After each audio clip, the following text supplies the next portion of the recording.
Joining me now is Adam Fitzgerald. Adam has done a show with us before on the 9/11 conspiracy, and we've brought him in again today to speak about his 9/11 conspiracy and what's really happened with the 9/11 attacks in 2001. Adam is a geopolitical researcher into the events of September the 11th, 2001, and he's the biggest expert on this I've ever come across. Not that I've searched high and low, but he knows everything I've ever asked him. He's got a really, really, really, really good answer for. So welcome, Adam. Thank you for having me. Absolutely no problem. So Adam, today we wanted to talk about the events leading up to 9/11 and everything around those, why you believe 9/11 was allowed to happen, why it did happen, what was the purpose of it.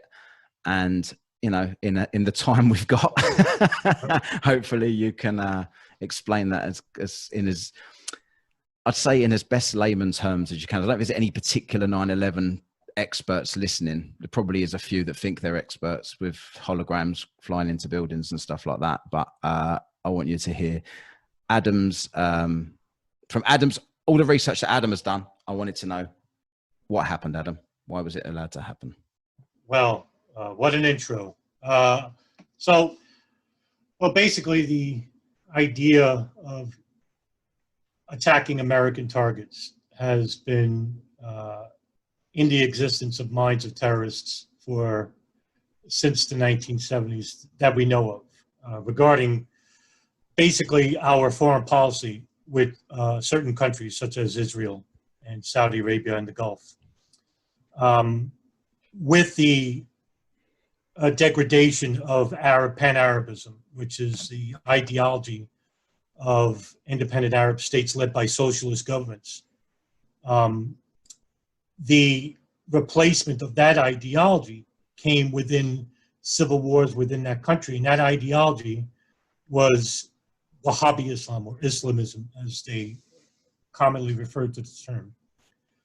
The key year would be 1979, and that's because many key periods and events in certain countries happened around this period, such as the 1979 Iranian Revolution, the Soviet invasion of Afghanistan, and the Grand Mosque seizure in Saudi Arabia.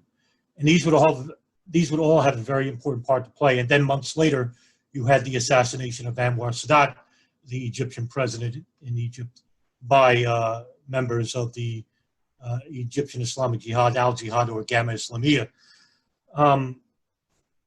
When these events happened, this ideology then permeated quickly. And these ideologies, this ideology of Islamism permeated from one singular country, which is Saudi Arabia, which is founded upon the principles of Muhammad ibn Abdul Wahhab, who's a theologian, a cleric, who was appalled at foreigners praying at the tomb of Muhammad and praying at the tombs of other prophets, in which he saw that as an affront. And then he created his own Islamic sect, which wasn't really agreeable with most Sunni theologians. And he was basically a cast out. And he actually traveled to the Emirate of Diriyah, which was the name of the country before it was called Saudi Arabia. And he met with Muhammad ibn Abdul Saud. And together they formed, through the theological and political premises of creating a solely Arab country that is governed by Al Saud's political military stance and Wahhab's theological stance, which is Wahhabi Islam. And so many, many decades later, the country was founded upon the principles of Al Saud and Al Wahhab, and today is Saudi Arabia.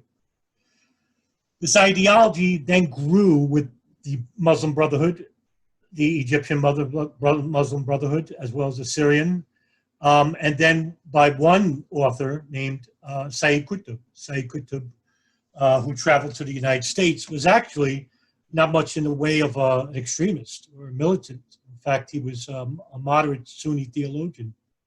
But it was his visit to the United States that he saw as being a problem for countries who would adhere to the West. And at this time, he feared that the countries led by Arab nationalism were going in the way of Western ideology. Sorry, excuse me, just to interrupt, Sure. just so as I understand and the listeners would understand, when you speak Sure. about the different kind of branches of Islam, you're speaking, right? So Wahhabism, is that what lay people would refer to as like a fundamentalist? Is that like the kind of like the Islam problem, as people would refer to Wahhabism? Because you're saying Sunni. What is the difference? Well, you have two branches of Islam, basically, two major branches. There are other branches, but the two major branches are Sunni and Shia Islam. Right. Regarding Wahhabi Islam, it's basically an ultra-Orthodox sect within Sunni Islam. Right, okay. There are many Sunni theologians who disagree and consider it non-Islamic, because most of the beliefs of Abdul Wahhab came from the authors of the Hadiths, or the memoirs of the Prophet Muhammad, like Ibn Taymiyyah, Ibn Hanbal. And these are people who they consider abridged the tenets of Muhammad. Yes, most militants that you see today from like Al-Qaeda or Islamic State or Abu Sayyaf, these are all people, every single one of them, who are following the tenets of Wahhabi Islam, or as they call it today, Salafi Islam, Salafi Islam. They always try to change the name because the previous name is too controversial. But going back to Sayyid Qutb, saw that the United States was basically a threat, or the ideologies or the sins of the United States would permeate into the West. And so he created a couple of books, one of them being Millstones, in which he warned that we needed to Islamize certain Arab countries. And to do that, we'd have to Islamize governments in order to control Arab states. And slowly but surely, the Egyptian government saw him as a threat, and so he was under arrest.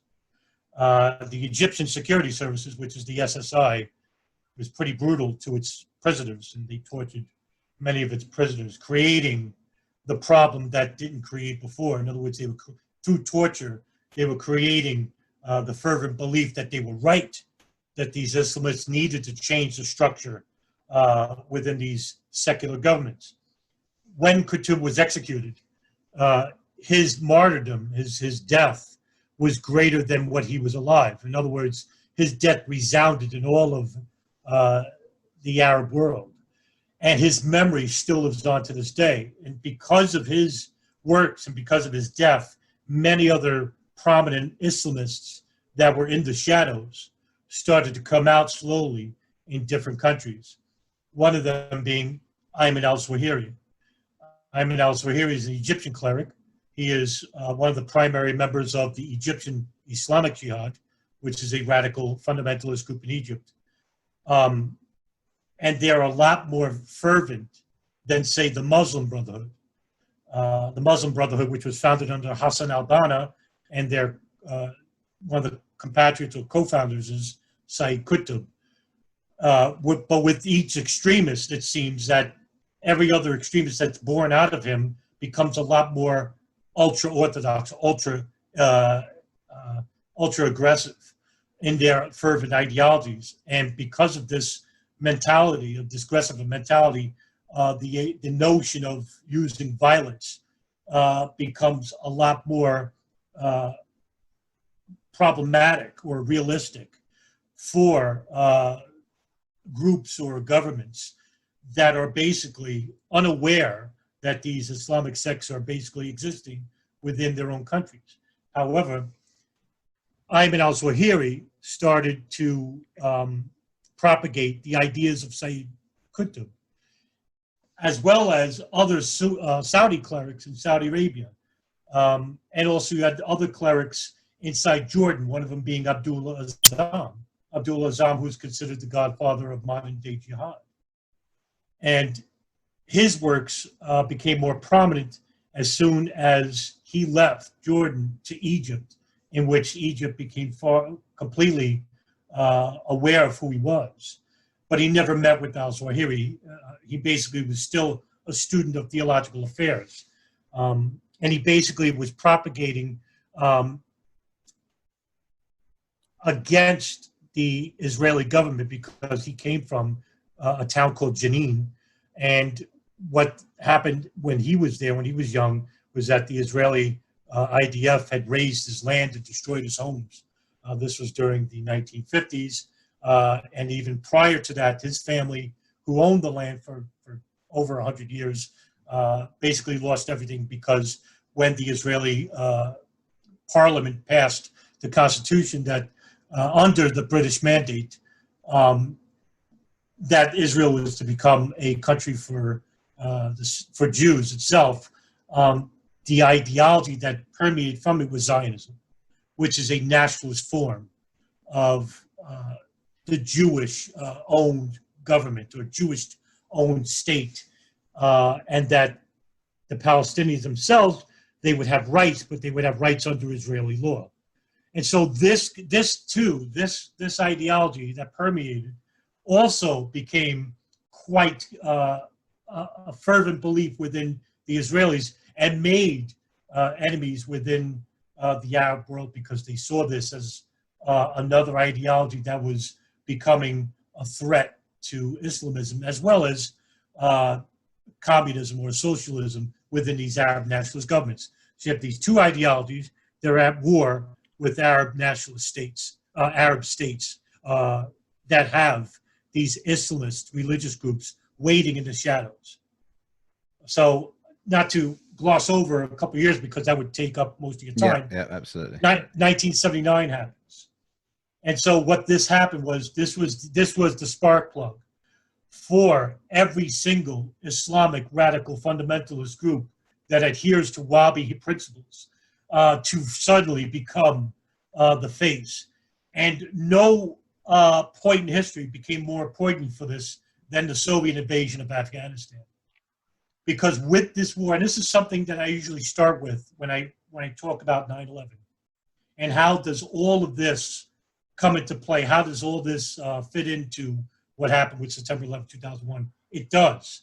And a lot of people don't realize this, is that you have to go back in time and together fit the pieces to see why this ideology persists, what gave it the momentum, and then the people that arose out of it, especially during the Soviet war, were the key components for September 11. Because what did we see from the Afghan-Soviet war? We saw a young Saudi enter the war where he was studying engineering in the University of the King Fahd Mosque, and that was Osama bin Laden. Osama bin Laden, who is the 50th son of Muhammad ibn Muhammad bin Laden, Awad bin Laden. I know his name is pretty long, and I want to keep confusing your audience. But his bin Laden himself, he's basically a nobody. So he arrives on the scene, but his father owns the largest construction company in Saudi Arabia called the Saudi bin Laden Group. Incidentally enough, not to go off tangent, but I'm going to give you a little bit of insight. The Saudi bin Laden Group is actually the same group of people who actually help the George Bush family start their own oil business in Texas. Yeah, I've heard things about this. Yeah, but only like briefly. When you listen to conspiracy theorists that right. With all the extraordinary claims about 9/11, they will always refer to the Bush family and the bin Laden family kind of being in bed together.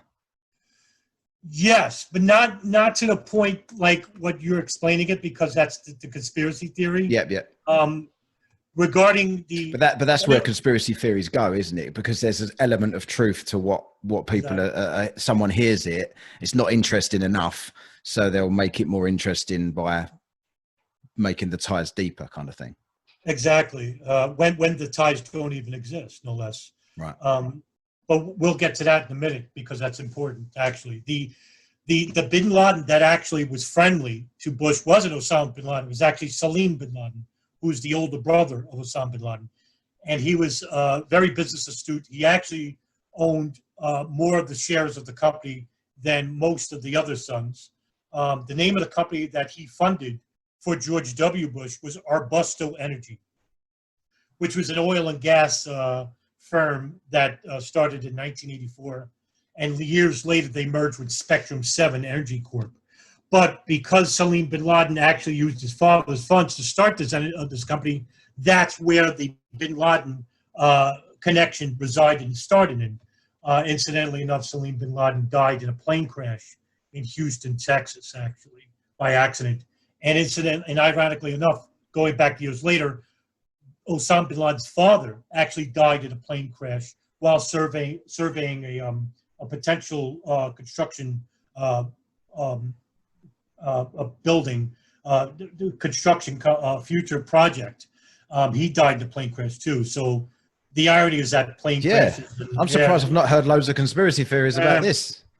Yeah, it's because nobody talks about Salim bin Laden, and nobody even knows he exists. And no, I've never heard of him. That. Right. But fast forward to Osama bin Laden, he actually comes to Saudi Arabia and he builds ditches for the Afghan Mujahideen who are fighting the Soviets who invaded Kabul because Afghanistan was headed by a communist government. But they were while they were led by a communist government, they were actually slaughtering the religious sector that were in Kabul, that were in other towns of Afghanistan, and this created an uproar in the Arab community. Because of this uproar, sorry to sound ignorant, where were the bin Ladens from? Riyadh, Saudi Arabia. Saudi Arabia, okay. Yeah. But they also had family in Massachusetts, in the United States. They were actually going to the University of Massachusetts to study engineering.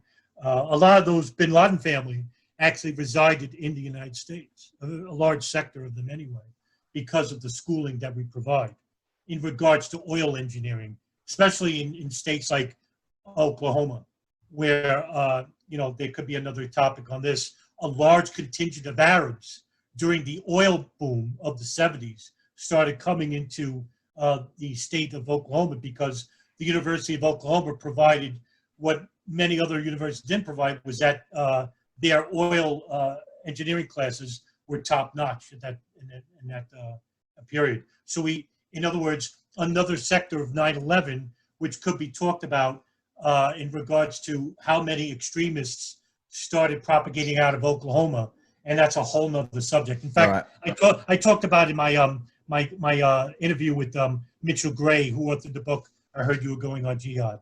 If anybody's interested, I talk about that whole sector anyway.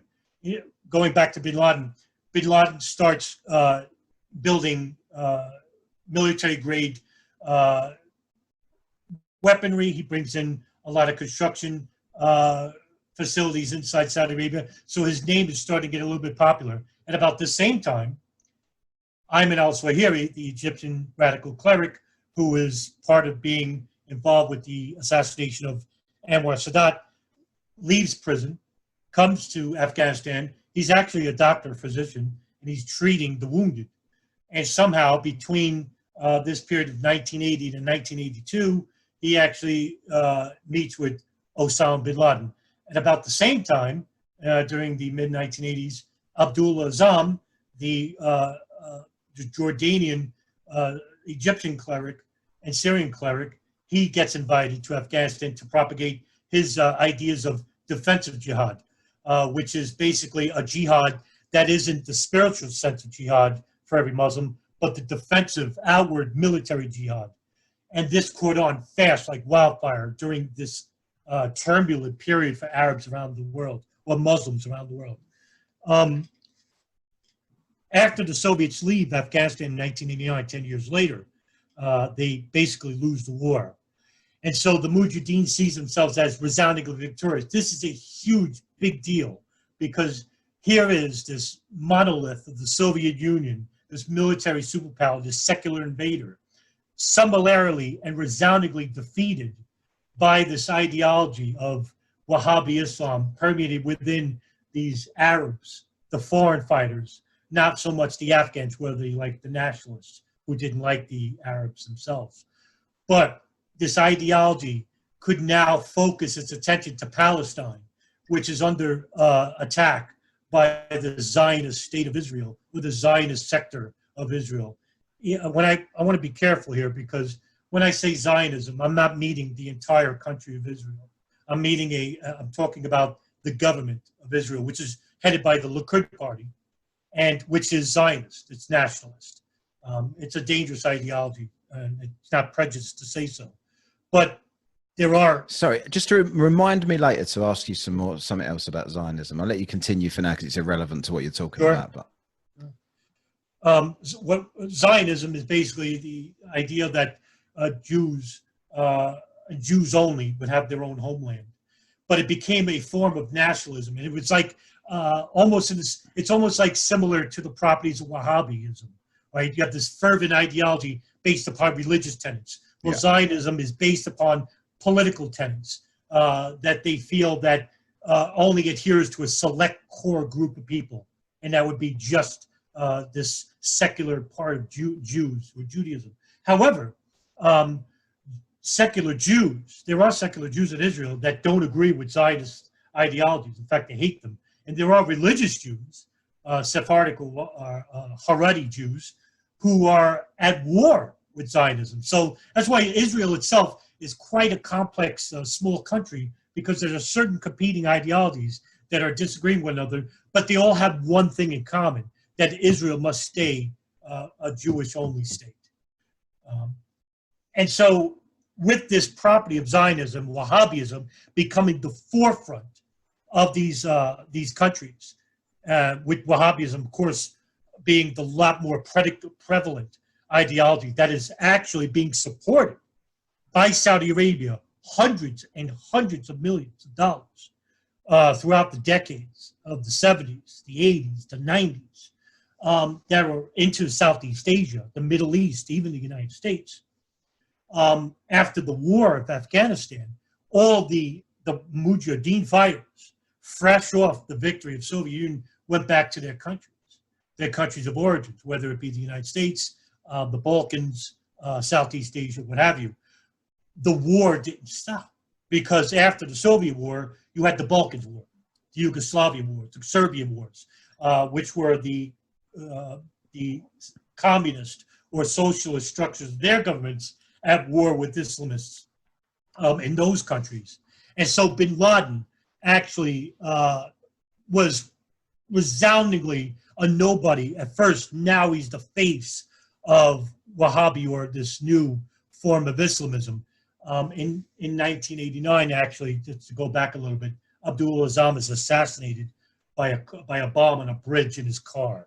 Nobody knows what happened to him, and we have a lot of suspects into what could have happened to him, whether it be the Israeli Mossad or Osama bin Laden himself, because when he died, bin Laden and Ayman al-Zawahiri took over this recruitment office called the Maktab al-Khidmat, which was the Afghan Services Bureau, which was the primary office for recruiting the Mujahideen globally, in which Osama bin Laden actually funded through his father's construction business. So now he was in charge of it.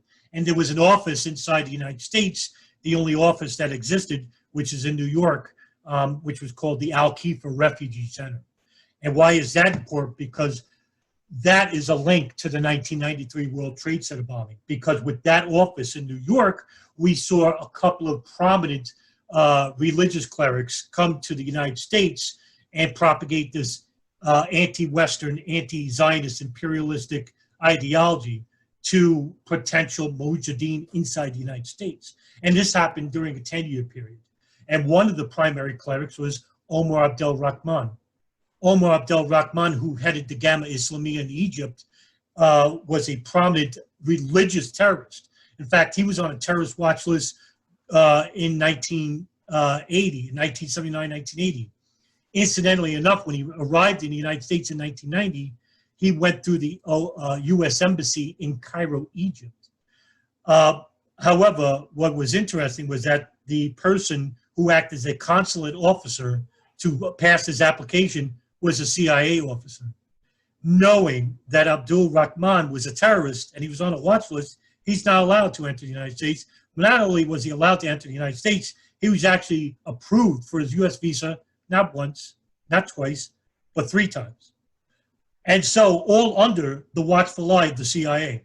And this is going to sound familiar. When was this? 1990. Right. And so that was George Bush. That was under George H.W. Bush. Yeah. Right. So with Rahman inside the United States propagating this ideology of Wahhabism, bin Laden and Ayman al-Zawahiri goes to Afghanistan. Bin Laden goes to Saudi Arabia, back home. Iraq invades Kuwait. And according to reports, which later turned out to be false, they're actually at the border of Saudi Arabia. And because of this threat, Saudi Arabia is considering that they need help because they don't have the military might to fight off Saddam Hussein's Ba'athist army. Bin Laden actually brokers a deal with King Fahd, who's actually the leader of Saudi Arabia, and Prince Turki al-Faisal, who heads the General Intelligence Directorate, or the security arm of Saudi Arabia, in which he tells him at the meeting that he's willing to use the Mujahideen to repel the Ba'athist invaders. This actually is quite shocking to King Fahd, and he actually considers this to be quite shocking. In fact, he denounces bin Laden, considers him almost like this joke propagated before him. And so King Fahd, who's actually friendly to George H.W. Bush, invites Bush and his military to defend the 2 holiest places in all of Islam, which is Mecca and Medina. Because of this, bin Laden is under house arrest because he considers this to be rather more of an affront than the Soviets' invasion of Afghanistan, because here is the United States, the defender of Israel, coming into another secular country, which is much more holier than Afghanistan. So he's under arrest by Saudi Arabia, under house arrest. They suspend his passport and freeze his assets. However, according to Peter Lance, who wrote the book 1,000 Years for Revenge, he states that there was a backdoor deal made between Prince Turki al-Faisal al-Saud and bin Laden, in which Prince Turki actually gives him a deal. He says that he'll give back bin Laden his passport and he'll freeze his assets, but he has to leave the country. And so he does. Bin Laden actually goes to Sudan. He brings the Mujahideen fighters with him, and it's around this time that this idea of coordinating a militant group begins to take shape.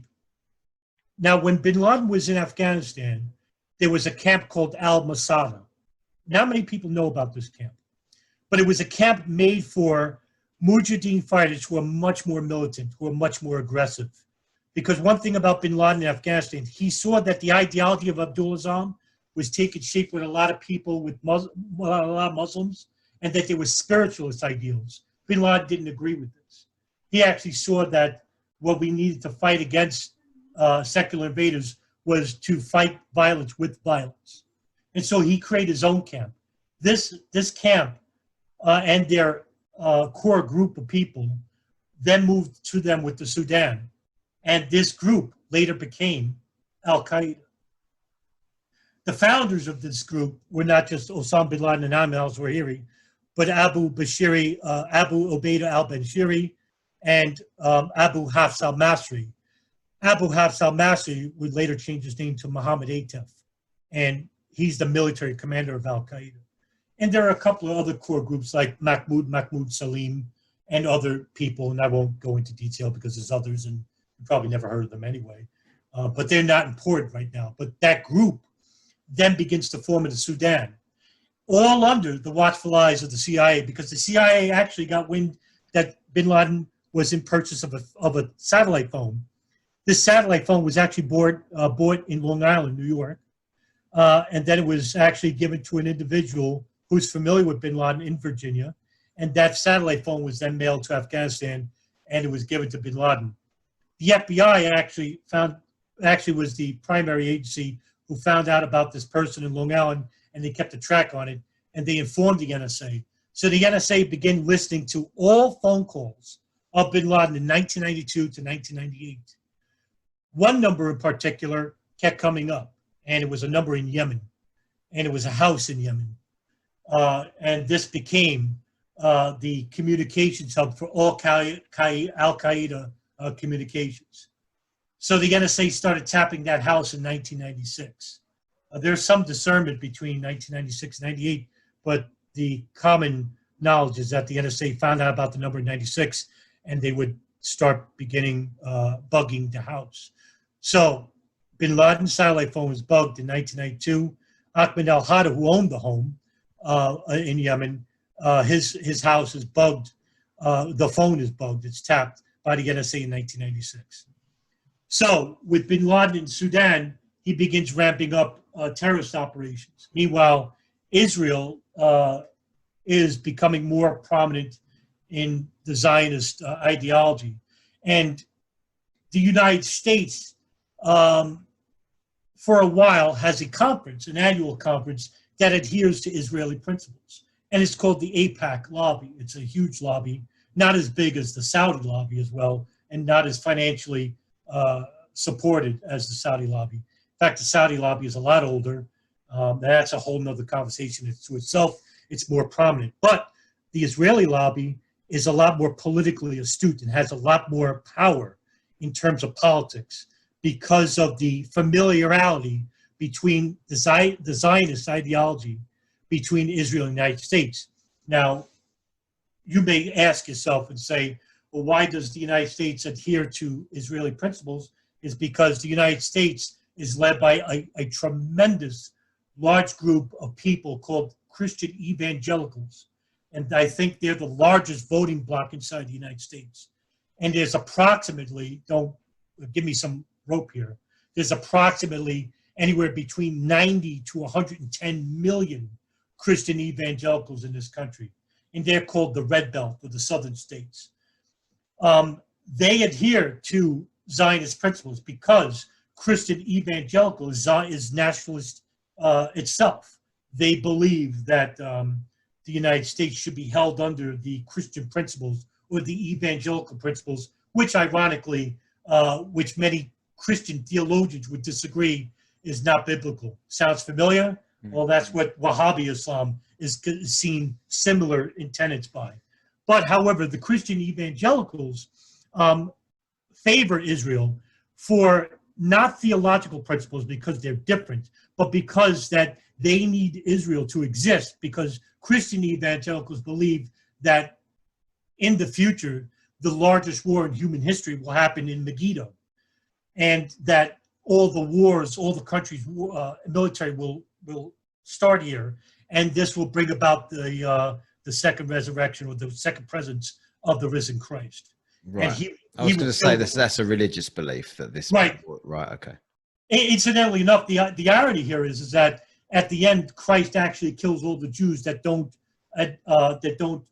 adhere to the Christian principles of the New Testament. Right. Got you. That's the theological difference. That's the reason why I don't understand. Like a lot of people also too, they don't understand how Israeli and Christian theology can be seen as partners in this, because they both theologically disagree in terms of principles, especially when it comes to Christ, because the Israelis, the religious Israelis, don't even consider Christ a prophet.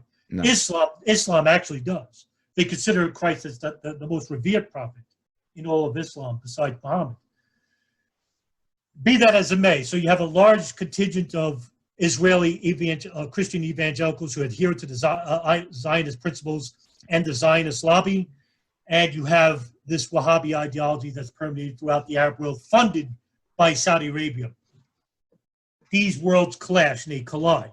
It creates the religious terrorists that we see today in bin Laden, in Ayman al-Zawahiri.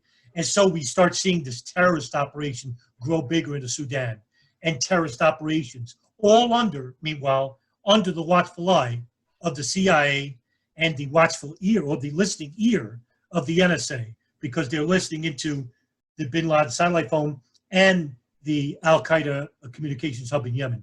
the CIA actually has a station base in the Sudan, and so they're monitoring bin Laden there, and they grow a huge file of information regarding bin Laden. Fast forward, so I don't want to keep boring the audience. Fast forward, you have the Khobar Towers bombing in Saudi Arabia. You have the 1998 East Africa bombings of the U.S. Embassy bombings in Dar es Salaam and Tanzania. This terrorist bombing puts bin Laden on the map because after this bombing, it finds out that al-Qaeda subjects were involved in this bombing. And so now the CIA considers bin Laden a threat. Finally, after all this time, he's now a threat to the United States, right? After all this time. Meanwhile, they don't consider him a threat even years prior when they knew way back even in Afghanistan. Tracing the calls for God knows how long. Right, for God's sakes. So now he's considered a threat, but they don't put him in a watch list. Not yet. He's not on a terrorist watch list. So now the CIA pressures the government of Sudan to expel bin Laden or hand him over. Hassan al-Turabi, who's the religious leader of the National Islamic Front in the Sudan, who actually invited bin Laden to come to Sudan, actually tells bin Laden he has to leave. Bin Laden does because he considers the threat to the United States real. So he goes back to Afghanistan. But he has to make a deal with the Taliban, who took over, who's actually fighting for control of the country. After the Soviet Union left, the Taliban creates two civil wars with the Northern Alliance under Ahmad Shah Massoud, who's less of an extremist than Mullah Omar, who's heading the Taliban. So they're fighting for control of the country. That's another subject that's sued because when the United States left the Mujahideen to themselves in Afghanistan, it created two civil wars, and those civil wars killed more people than the Soviets did in the 10-year war. So it just seems that whenever the United States is involved with something, something goes exponentially worse in the countries. So with bin Laden now back in Afghanistan, the Taliban considers this as a Islamic homage, where an Islamist doesn't refuse a guest in their own country, in their home. And this was the reason why Mullah Omar invited bin Laden back to Afghanistan. And not only that, he brings back a lot of money too. So he starts building the infrastructure in Kabul and other towns as well. Also, at the same time, Mullah Omar says to bin Laden, and this is coming from many books regarding the Taliban itself through many authors, and I could give you a whole rundown on that, but I don't want to bore you. I'm sure you could, Adam. I don't know if there's anything you don't know. It's that this subject is really permeated with me. I can see that you're itching to talk for 10 hours, aren't you, on this?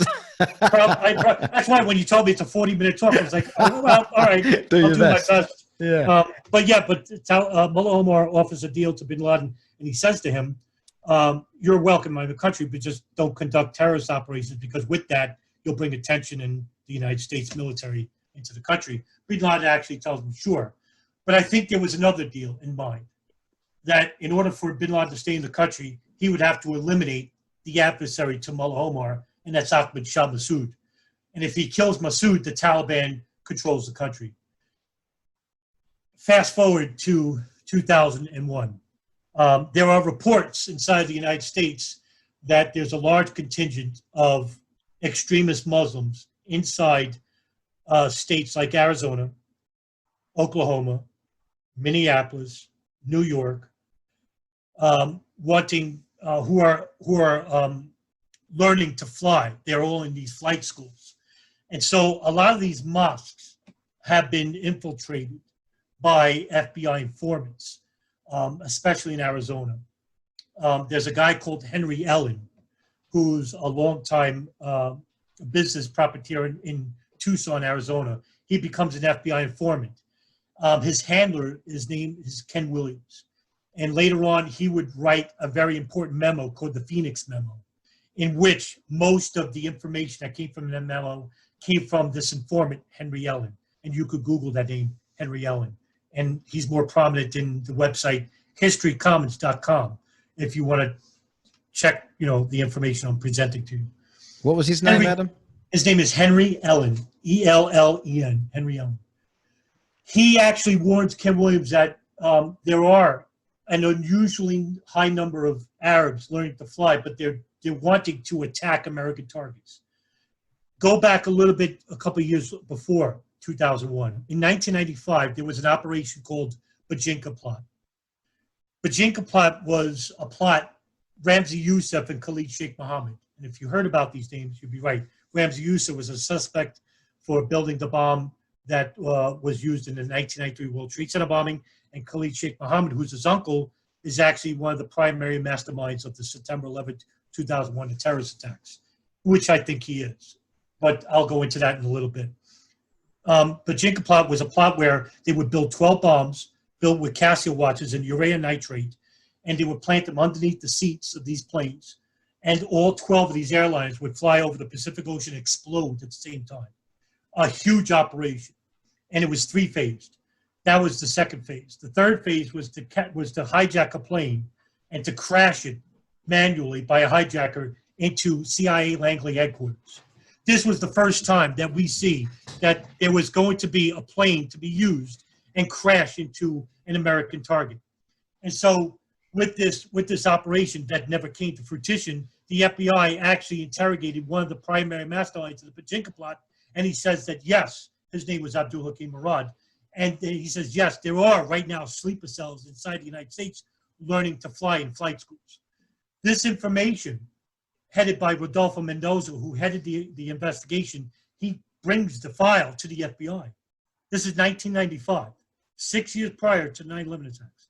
He gives the file to the FBI, and he says himself that the FBI never did anything with the information. This will come back to haunt them. 1998, after the US, in 2001, I'm going to skip right to 2001. 2001, warnings coming from the FBI. Unusual number of Arabs in flight schools. This coexisted with the FBI file of 1995.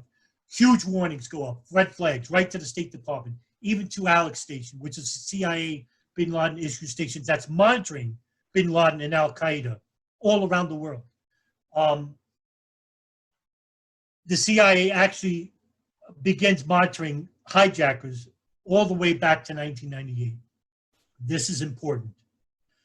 The FBI I-49 unit, which is basically a unit dedicated to Bin Laden, starts monitoring Bin Laden in Afghanistan. The CIA starts monitoring Al-Qaeda network and creates their own listening hub in 1998 in the Yemen hub. The NSA, who has long been listening to Bin Laden's satellite phone, by the way, Bin Laden got rid of the satellite phone in 1998, so they still had the bug inside the phone in the Yemen hub going back to 1995. So you have all these intelligence apparatuses way before 9/11 happened that are listening, monitoring these hijackers that were involved with 9/11, okay? Khalid al-Mihdhar, who is one of the hijackers for 9/11, he marries the daughter of Ahmed al-Hada. So now Ahmed al-Hada is the father-in-law to Khalid al-Mihdhar. Khalid al-Mihdhar is a suspect for hijacking Flight 77, which crashed into the Pentagon. 2001, the CIA actually hides information from the FBI that they know that Khalid al-Mihdhar and Nawaf al-Hazmi, two hijackers that were involved in Flight 77, are inside the United States. They never share this information with the State Department or the FBI. Even though the FBI found the cable that showed that the CIA took photographs of Khalid al-Mihdhar's passport before he came to the United States. He was in a hotel in the United Arab Emirates. He took and they sent that photograph and the information to Alex Station, the CIA station. And so they kept this information in the FBI. But however, one of the FBI agents that was tasked inside Alex Station, his name is Doug Miller.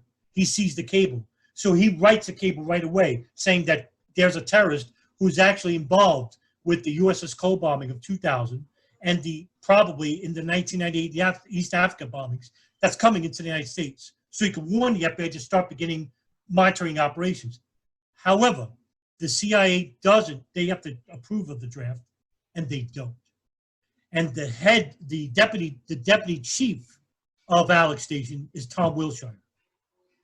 He looks at the cable and tells Michelle Ann Casey, who's a case officer agent who's in charge of the Yemen hub, he tells her to hold off on the cable. And she writes on the cable, please hold off per Wilshire.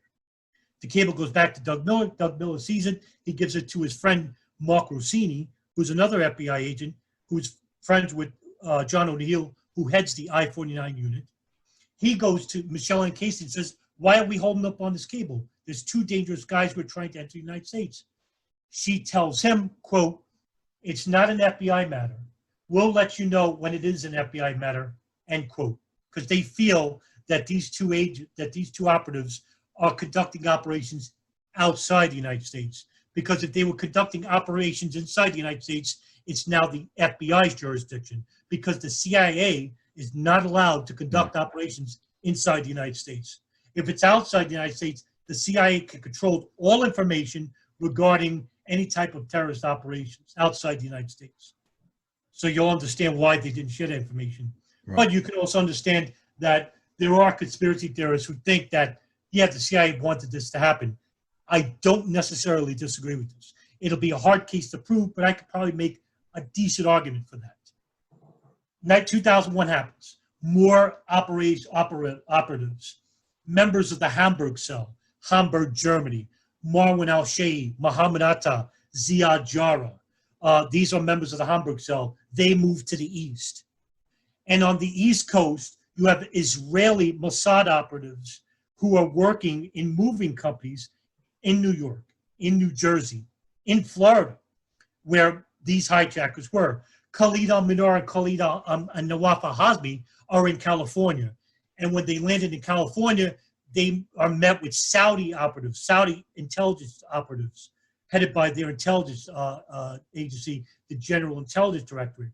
And so they're funded by two operatives, Omar al-Bayoumi and Osama Basnan, who actually fund Khalid al-Minar and Nawaf al-Hazmi, giving them a house, apartment, like 2 months free, lets them use Omar al-Bayoumi's phone, rents him a car. These guys' names are in the phone book, so they're right there. FBI is oblivious. State Department, oblivious. However, the CIA isn't. They knew they were inside the United States and kept this information from the State Department and the FBI for months, even a year, 12 months, 14 months. So they're inside the United States. Where does this money come from with Omar al-Bayoumi and Osama Basnan? Well, it came out later in 2004 under the 9/11 Commission that the financial records went back to a bank account of Haifa bin Faisal. And if you don't know who that is, she's the wife of one Bandar bin Sultan, the U.S. Saudi ambassador to George H.W. Bush. Right. George W. Bush. He's actually a friend. They actually give him a nickname called Bandar Bush. So he's friends with them. If you want to link into maybe like, how deep this can go, well, that's how deep it can go. But unfortunately, conspiracy theorists have ruined this link because they don't even believe in hijackers. So with no hijackers, you don't have like the CIA or the FBI, none of this, right? No links whatsoever into any of the agencies or any of the governments involved, right? Because they all come into play. So with this information, September 11th happens, right? Khalid al-Minar, Nawaf al-Hazmi, they help hijack Flight 77, crashes into the Pentagon. The Hamburg cell, which was being watched by the Israeli Mossad front companies, they go and hijack Flight 11 and 175. They crash into the World Trade Center. And then Flight 93 crashes in Shanksville. That's a whole nother subject with Ziad Jarrah, because I don't believe Ziad Jarrah ever got on that plane. But that's a whole nother subject. I'll just keep with this for now. But all these incidents happen. What happens after that? The Israeli moving company, Urban Moving Systems, 3 men were seen celebrating the attack of the North Tower by a resident named Maria in Doric Towers, which is a condominium in New Jersey. And she's actually watching the World Trade Center burn with her binoculars, but she sees the parking lot. And in the parking lot, she sees 3 guys celebrating the attacks. And so she writes down the license plate, right? Ebola will be on the lookout, is reported. And then the Israelis get arrested because they're actually in a truck. And there's 5 of them now in the truck, and they get pulled over. And they do an investigation on these guys. They're held in detention for 70 days. And the FBI finds out that 2 of the guys, Sivan and Paul Kurzberg, are actually Mossad operatives. So 2 other Israelis get arrested in Pennsylvania. And this is much more important because everybody talks about the 5 dancing Israelis, but I'm going to give you some information here. What's even more important than them? Because even though that's important, these 2 guys are far more important. Their names are Roy Barak and Modi Bukbo. They work for Urban Moving Systems. Nobody ever talks about these 2 people. Why? Because nobody ever really reports on this issue. They get detained on September 12th, 2001. They actually are detained September 11th, but they're let go. On September 12th, they're pulled over because of the earlier Beyond the Lookout bolo that happened on September 11th about an Urban Moving Systems truck. So these 2 guys get detained. It finds out that they told the arresting officers that they were doing a move from, I think, Chicago to New Jersey. So they called the manager of Urban Moving Systems. His name is Dominic Suter. Dominic Suter tells them, we don't have a client coming out of New Jersey because of the prior day's events. So when they tell him, well, how can you explain what they're telling me? They say there's a client. Dominic Suter tells them it's strange.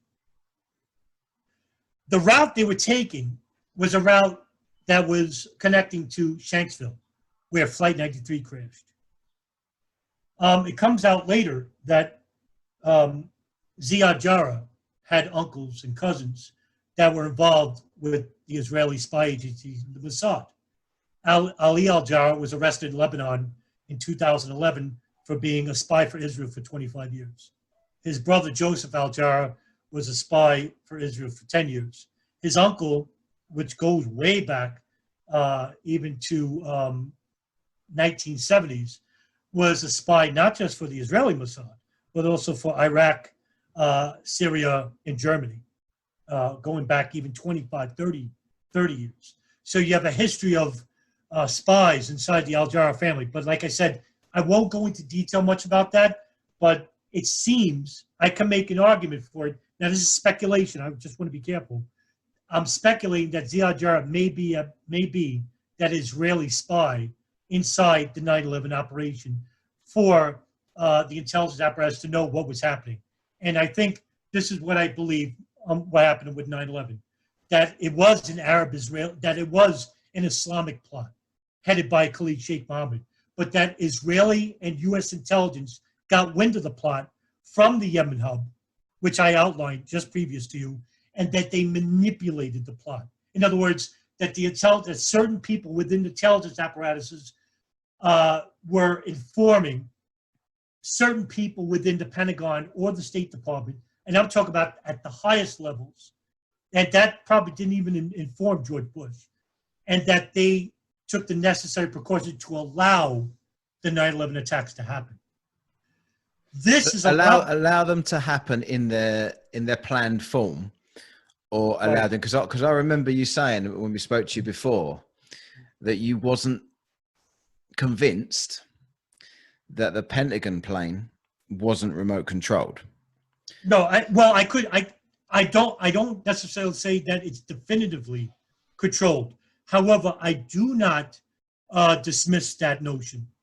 Yeah, we do know that the pilot Hani Handra was really not qualified to be a pilot. However, just on the same, I know a lot of conspiracy theorists say, "Well, these guys are terrible pilots." That's not necessarily an argument against. You don't have to be a terrible pilot to crash a plane. What you do have to learn is because most of these planes were actually remote. They were actually remote controlled plane. Most of the flights, anyway, they were on autopilot. I don't dismiss the notion that they could have been remotely controlled due to the fact that this actually that they didn't want to leave it up to chance that they could go off course and crash into another target. That's why I don't throw it off the table. However, this is where the conspiracies grow, though, right? Like as you say, you find it quite frustrating what it's become, the way the conspiracy theories get kind of in the way of the truth, and they're allowed to do so. But you can obviously understand, and I know you understand because we've had the conversation previously, that that direct hit on the pen. Also, sorry, I'm going off on. There's questions keep coming into my head. Sure. So the Pentagon hit, is there anything in, we didn't ask you this last time, but is there anything in the fact that everybody says that there was all this money and write-offs in that room that plane went into, money that they couldn't account for? All right, this, when they hit first of all, that area of the Pentagon that was hit was the accounting offices. Right. Part of it anyway. And that they were investigating Pentagon waste fraud or Pentagon abuse, military funding, which, by the way, wasn't just previously announced by Rumsfeld the day before. In fact, this was a report about the money wasn't missing. It was actually non-allocated properly. And Rumsfeld was actually basically stating that from a 1999 Pentagon annual budget report that the funding regarding the Pentagon was not properly allocated. In other words, that the Pentagon, which is, of course, a habitual abuser of funds for military grade weaponry or building an absurd amount of jeeps or missiles and never used. So it's Pentagon waste fraud or Pentagon abuse, waste abuse. And so that's what he was investigating. It was basically a 1999 report regarding the 2.3 trillion. In fact, Yeah, right. I don't even think we had 2.3 trillion now GDP. No. So there wasn't any truth to what you read about someone saying the day before he come out and said we can't account for this money, and then the day after it got hit by a plane. Right. First of all, if that was the case, why would Rumsfeld even announce it in the first place? Well, yeah, exactly. So I've always thought. I've always thought like it's for a start you're giving it away by preempting it by a day, right. And secondly, what's the need? If you're going to make it disappear, don't mention it. Right, for sure. I mean, that's what I don't get. It's like when people adhere to these conspiracy theories, they actually don't critique their own beliefs. No. In other words, play the devil's advocate. They're too keen to show how much they know, and they're unaware of that they're showing how little they know. Right, and I think that's the problem in the truth movement. You know, yeah. I don't like. One thing I don't like doing. I don't like critiquing people because of the sake of critiquing. I do it because I want people within the truth movement, not so much the debunkers, but the truth movement themselves, to critique their own beliefs because their beliefs are fraudulent, and these are coming from. And I'm not going to mention any names because I don't want to slander people maliciously. But there are people who propagate these beliefs because it's profitable for them to do so. Absolutely. On the other, and they create victims within the movement. I don't blame people who are no planers, who are no hijackers, not the prominent people within the true movement, but these victims that fall victim to it because they dominate the conversation. They dominate the spectrum. I can speak as somebody that's been there. So for me, I don't know any better. So when people start pointing out these anomalies, you start to buy into it, and then you look at it and you think you're doing your research because you're watching other people's stuff that they're saying. You believe you can't disprove that. So this is why when we got you on before, because you had a factual different reality. That's why we got you on to kind of like fact check ourselves, because me and Lee's much more conspiratorial than I am. Right. But even Lee's open-minded enough to challenge his own beliefs or beliefs that he's been led to believe by people that he sees that would know better. But the Pentagon one has always been one that I've been interested in because of the flight path and what you see about that. And I've seen pilots saying how difficult it would have been to make that flight and things like this. But I've never asked you before about that. So it's kind of irrelevant to what we're talking about today because I don't really want to go down the conspiratorial role. But it was something I forgot to ask you last time about this claim about this money in the Pentagon. The other thing was, I mean, I'm going to have to wrap up in a minute. I don't know whether you got anything else you really want to get out there about this, the lead up to 9/11. Was there any like kind of important stuff you've missed? I didn't. But there's loads. You probably think that I missed a whole lot. But yeah, I wanted to give. What I should have done was I should have done this over 2 shows. No, that's fine. But we'll sure have you on again, and we'll definitely do the aftermath another time. But I just kind of wanted to get your knowledge of the lead up to the events because nobody ever looks before. People might look 2 months before and say, this was happening. The Bushes were friends with these, and this is why this happened. So to sum up, in your opinion, this was allowed to happen. There is a conspiracy there, but not the crazy conspiracy that people happily will talk about all over the internet. Right. My argument would be this, that the intelligence apparatuses knew that these attacks were going to happen, and that they allowed to happen because the political agendas of certain countries would then take place after the attacks would happen. And that's basically the post 9/11 after effects, because the ripple effects, which are still being felt today, by the way. Right. And pretty much what happened after 9/11 is far more worse than 9/11 itself. We're going to do that. I'll give it a couple of months and I'll have you back on, because I definitely want to know what's what with this. Sure. There was a couple of other things. So when you talk about Zionism, why is it that when you relating it to Israel, why do I read all the time that all of these presidents are Zionists and all this other stuff, and prominent people, everybody's a Zionist? Why do people say that? Well, because it's profitable for them to do so. So there's absolutely no links to Zionism to previous presidents and everything like that. Well, I mean, since the other than the fact that they're supportive of Israel, they're supportive of the politics of not just Israel, but also to the AIPAC lobby itself. That's the primary influence within our politics today. Right. The Israeli lobby, which is the most prominent political lobby in the United States, has been a force for decades inside the United States.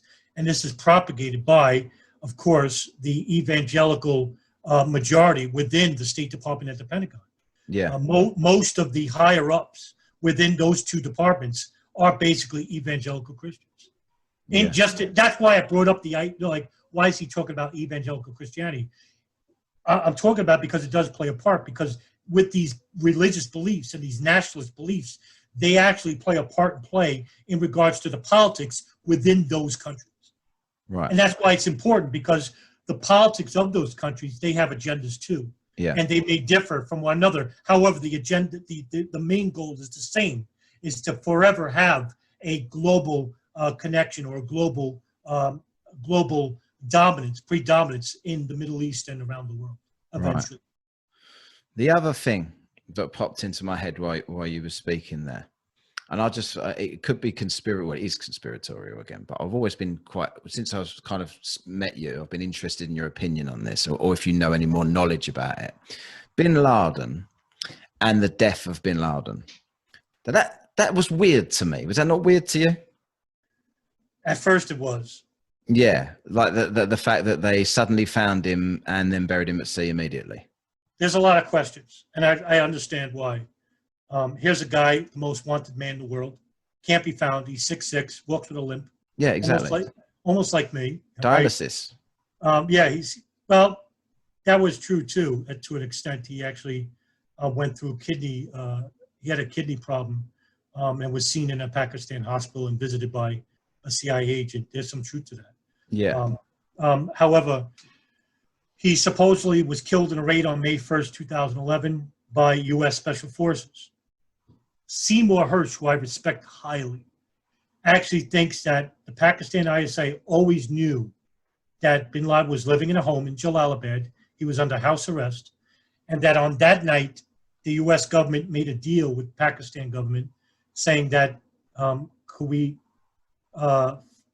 kill bin Laden in his house. So there's some truth to this, is that they may have killed either bin Laden or a double portraying bin Laden. I can't tell you definitively if they did. According to the U.S. military intelligence apparatuses and the Department of State, that they actually did a DNA test of bin Laden's body. However, that's going by the words of the very agencies that are problematic to begin with. So I can understand why there are certain conspiracy theories surrounding this guy's death, because there are no photographs, there's no body. They just dump him in the ocean because they're afraid that his grave will be a shrine. Because it went for years, didn't it? People were originally speaking about they believed he'd been killed years previously because there was no new videos of him and stuff like that. And then people started comparing videos. This looks like a lookalike. This doesn't look like bin Laden. And then suddenly it's like Obama races into action and they got all the pictures of him with his jacket off, looking, watching the operation. and all this stuff. And then it's like, suddenly it's like they found him and killed him and they buried him at sea. It's like, hey, oh, that was very quick. They've been looking for this guy for ages, and suddenly he's just gone, and that's it. We'll forget about him now. Gone. Well, the funny thing is that if you wanted to make a case for that argument that bin Laden was killed, Al Qaeda did from Ayman al-Zawahiri anyway. Al Qaeda issues a press release statement through their media arm, As-Sahab Media, that yes, bin Laden was killed in the raid. Right.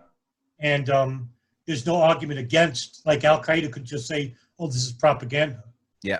And that this didn't happen.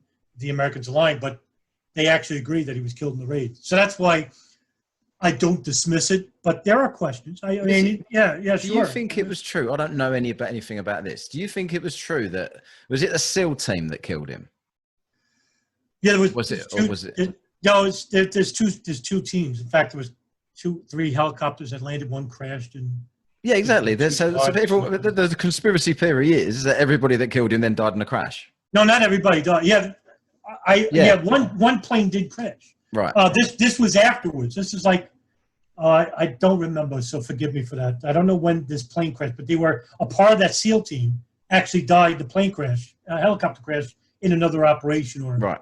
A training method. Okay, so again, an element of truth that was distorted to make it sound more conspiratorial. Right. So the story that does the rounds is that every single person that had anything to do with bin Laden's death, in case they spoke and said he wasn't actually dead or they didn't do it, they all got killed in a crash. And you're saying that there's some truth. Some of them died in a crash. The rest of them are still alive elsewhere. Yeah, they wrote books. Right. They were actually interviewed by Fox and MSNBC. Nobody talks like this. Yeah. Yeah. Nobody talks about that. Sorry, you're probably thinking, I don't fall for all that shit. But to me, it's really interesting to find out what the other side to because nobody, like I remember I posted the chat we did with you on a couple of groups back in the day when we first did it. Right. And the criticism you get underneath, you should have asked him this and that's what about this, and I just think to me, you put your point across in a much more informed way than they ever do. So to me, it's at least arguable that they're wrong, but they won't entertain that. Right, and because look, I was once a conspiracy theorist back in 2006 when I first started. I actually watched Loose Change, and absolutely. I watched a documentary called In Plain Sight because these were the documentaries that were prevalent at the time. And they're still prevalent today. There are more conspiracy films than there are actually informative films regarding 9/11, unfortunately. Yeah. And I fell victim to it too. It wasn't until that I started doing my own independent research, and that what helped me was that I wasn't prejudiced with a worldview. I wasn't anti-Israel. I wasn't anti-Muslim. Yeah. I'm not prejudiced to a racial worldview or a religious worldview. I just allowed my own independent, unbiased mind to do the investigation, and whatever evidence I saw, that's where it went. Yeah. I have a saying regarding 9/11, regarding truthers and debunkers, and from my own experience is this: with truthers, 9/11 isn't Jewish enough. For debunkers, 9/11 isn't Islamic enough. Right. And basically, there's 9/11 has elements of both. Yeah. And there's a lot more gray than there is black and white. And there's a lot more questions. I don't have all the answers. I'm not an expert, and I always consider myself a student in this affair. Yes, I have a lot more time reading to myself because I'm single and I live alone. But yes, you don't have to be an expert in this field. You just have to have a general knowledge regarding the political ramifications, the ideological ramifications, the ideological entities in which I outlined in this conversation. Yes, you have to have a general understanding of these issues, because if you don't, you're doing yourself a disservice. 9/11 isn't about September 11, 2001. No. It's about previous, what led to these events. Yeah. What gave these people the ideology? What intelligence apparatuses were monitoring these? All this comes into play. Yeah, you said that before. This is. Right. I'll have to leave it here, Adam. But I'm going to leave you. I'm going to leave you. You just said you're not an expert. Let me tell you this: you're a bigger expert than most of these people that think they're an expert. That's probably the biggest issue with the whole subject, because there are so many experts that Right. believe they have all the answers on 9/11 because they watched a couple of YouTube videos. And then there's people like you that have actually done the research and then still say, I'm no expert. So I think you're being, number one, I think you're being very modest. And number two, you are certainly more an expert than these people that I've actually believed in the past. So. And I'll defer that with a tip of the hat. Thanks for coming on, Adam. I would definitely, I'll contact you in a couple of months again, and we'll get you on to continue this, to go beyond 9/11 and to the present day. Okay. Well, thank you for having me. No problem. See you later, Ed.